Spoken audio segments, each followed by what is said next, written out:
بل سوال کړی دی د سرو زرو یا د سپینو زرو ګړۍ استعمالول دا ناروا دي نارینه‌و دپاره که هغه ټوله د سرو زرو یا سپینو زرو وي او یا مثلا څه حصه پکې د سرو زرو یا سپینو زرو وي نو دا ناروا دي. حدیث مبارک کې راځي چې کم نارینه هغه په دنیا کې سره زر یا سپین زر یا ورېخم هغه استعمال کی نو د قیامت په ورځ به په جنت کې د سپینو زرو د سرو زرو او د ورېخمو نه محروم وي. البته د ګوتمې اجازت راغلی دی د نبی اسلام د عمل د وجې نه چې ګوتمه د څلورو ماشو په اندازه وي. ماشه د دې اندازه د زرګرانو ته لګي د څلورو ماشو په اندازه باندې د سپینو زرو ګوتمه د دې استعمال جایز دی اگر که بهتر نه ده ځکه نبی اسلام چې هغه ګوتمه جوړه کړې وه نو هغې کې د غمی په ځای باندې مهر جوړ کړی و محمد رسول الله په هغې لیکلی شوی و نو هغې د مهر دپاره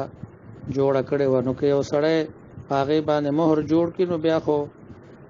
بلا شک و شبې استعمال جایز ده او که مهر نه جوړ شوی هسې جوړی یو سړی نو د څلورو ماشو په اندازه باندې د سپینو زرو ګوتمه دا جوړوي شي جواز شته دی خو بهتر نه ده. وعلیکم السلام ورحمت الله وبرکاتو. یو روز سوال کړی دی چې زه د کپړې کاروبار کوم یو دکاندار ما ته کپړه راکوي په ګز مثلا 140 روپۍ باندې او زه ورته وایم چې دا په ما ته 160 کې حساب کو بیا 20 روپۍ ما ته پرېږده دې دپاره چې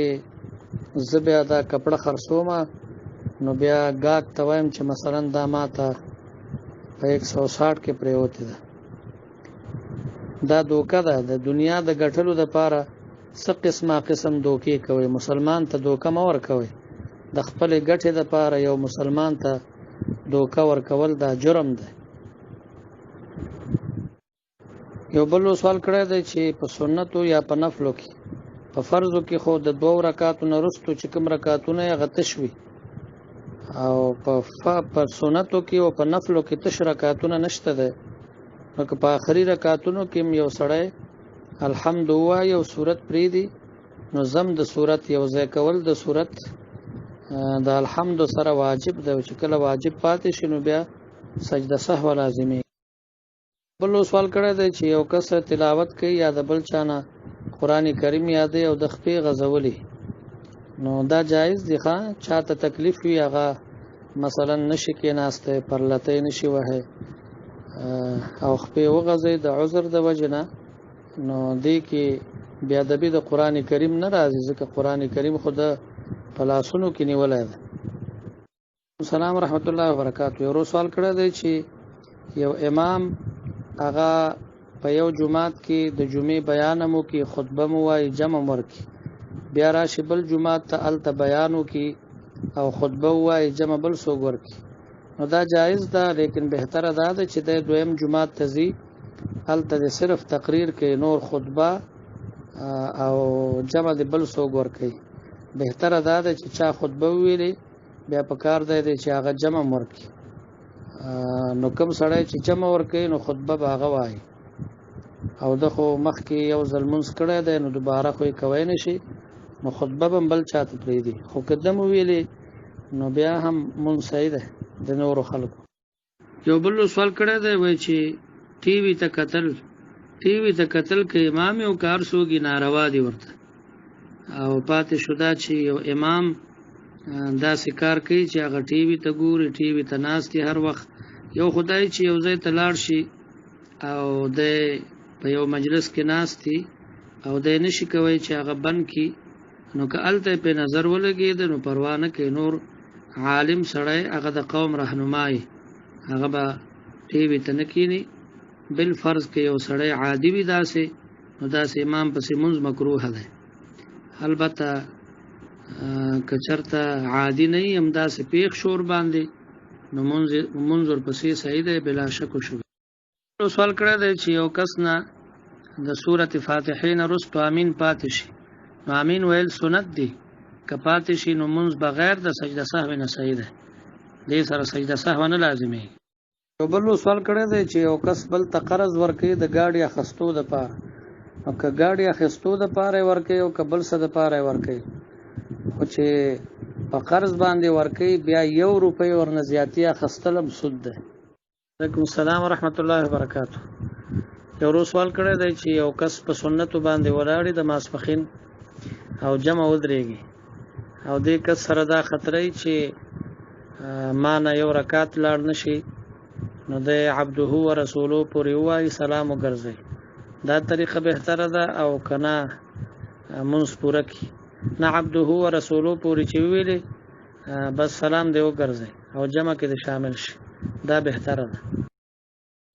وعلیکم السلام ورحمت الله وبرکاته. یو سوال کړی د درود شریف په اړه کې، نو اللهم صل دا جدا درود دی او اللهم بارک چې دی نو هغه دعا ده. نو که یو سړی درود شریف وای صرف اللهم صل چې وای انک حمید مجید پوری بس دا کافی ده. چې دا چا د جمعې او د زیارت د روزې منښت کړي، نو که تعین کړي وي چې دغه زیارت او دغه جمعه، نو بیا په ماغه کې لازم دی ور باندې. البته که بیمار شو نو بیا به رستو داغه په بدل کې نوري روزي نسی، او که بیمار نه هم دغه معین روزو او ورځو کې بنسي.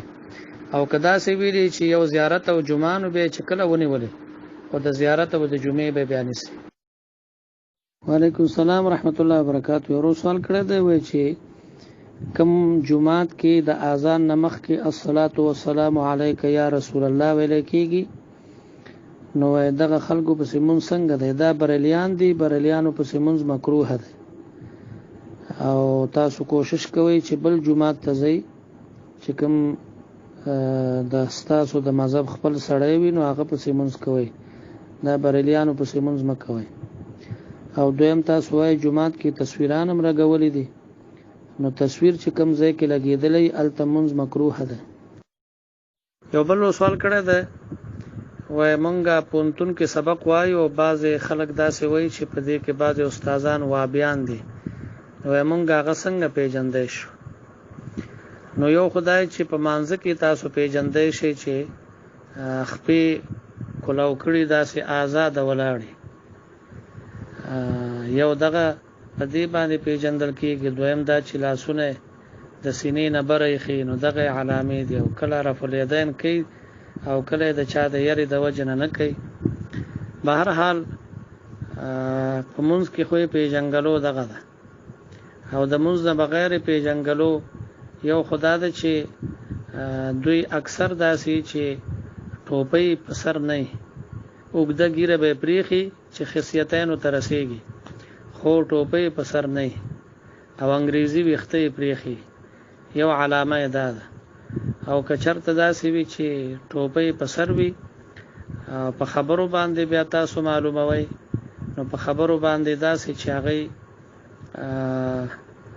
وای چې مثلا تاسو ته قرآن او حدیث پسې ځئ او امامان څه کوي، یا امامان چې ده هغه رستو راغلي دي او دا مذهبونه پکې چا راوستي دي، دا مذهبونه خو رستو پیدا شوي دي، دغه بعض خبرې دوی کوي ابتدایي،